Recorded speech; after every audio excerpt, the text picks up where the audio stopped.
Hello， 大家好，我係姜嶺樂啊。咦，姜嶺樂乜？你剪咗頭髮咩？唔係，想嚟嘅啫。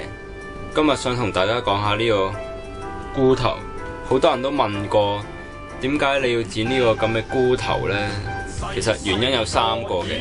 第一，因為我中意咯。唔係，因為我以前啲頭髮係比較短嘅，咁就會顯得我塊面好長啦。咁我就好想留一個長啲嘅頭髮，去顯得我塊面冇咁長嘅，而唔係為咗遮住啲暗瘡咯。嗱，我頭冇乜暗瘡，得啲暗瘡啦嘅啫。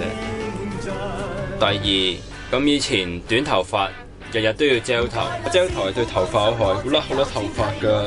第三，呢個係主要嘅原因，其實係因為我懶。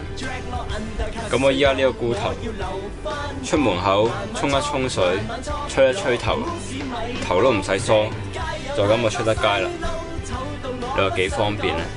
咁其實呢個髮型都有缺點嘅，就係夏天嘅時候真係焗到好熱咯。仲有就係個個都覺得我呢個頭好毒。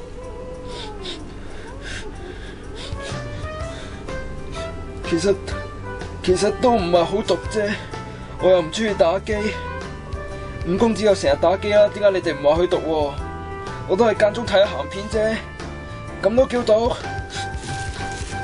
我試過很多隻，發現沒有合意的替代。我發現已經發現 M 字出現真活該，同伴也話我傻。